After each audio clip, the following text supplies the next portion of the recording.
Washington. CNN. Congress has authorized nearly $4 trillion in spending over the past year to help address the economic crisis caused by the coronavirus pandemic. But only about $3 trillion of it has been spent.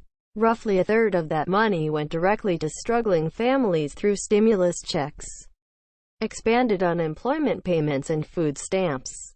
That leaves about $1 trillion that hasn't been disbursed yet, even as President Joe Biden is calling on Congress to approve another $1.9 trillion COVID-19 relief package. Administration officials say the risk of doing too little is far greater than the risk of going too big. While many Republican lawmakers, and at least one well-known Democratic economist, Larry Summers, are concerned about the price tag of Biden's plan. A group of 10 GOP senators have proposed a $618 billion package, which would narrow the number of people eligible for stimulus payments and provide less school funding than the Biden plan.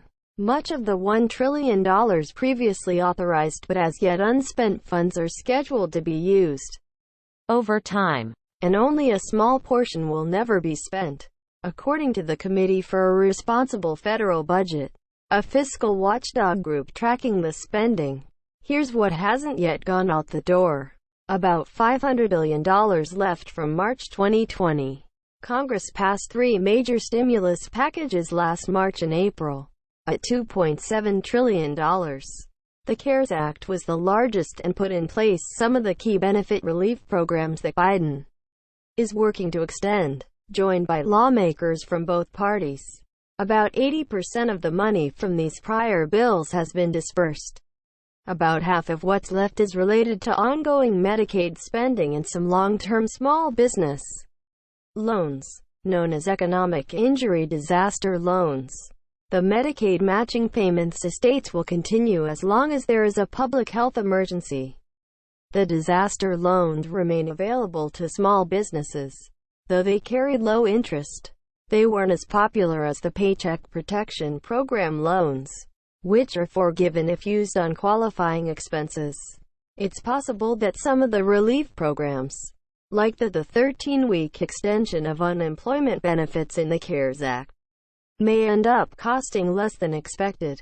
According to the Committee for a Responsible Federal Budget, school funds disbursed but not spent. The amount of money the federal government should give to school districts to help them reopen building safely has emerged as one of the big differences between the Biden and Republican proposals for additional stimulus spending. The White House is calling for $130 billion while the plan from 10 Republican senators proposed $20 billion, citing concerns that a big chunk of the money authorized in earlier packages remains unspent. While the $68 billion authorized in December has been disbursed by the federal government, just $4.4 billion of that pot had been actually spent by school districts as of last month. Administration officials say that money will likely be spent in the coming weeks and argue that the funding in Biden's plan would help avoid layoffs into the next school year, as well as help with reopening. Half of the money left was in the most recent stimulus, in late December, when lawmakers passed a roughly half of the unspent money comes from the package approved by Congress in late December, when lawmakers passed a $915 billion relief bill that provided $600 stimulus payments, extended unemployment benefits, reopened the small business loan program and various other spending. Some of this money is intended to last for months. For example, the Committee for Responsible Budget estimates that another $120 billion will be spent on boosted federal unemployment and food stamps before the end of the year.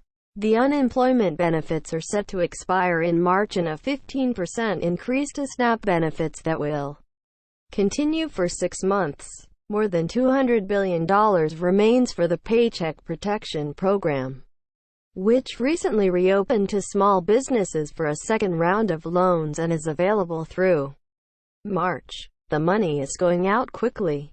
More than 891,000 loan applications totaling $72 billion were approved by the Small Business Administration in the first few weeks.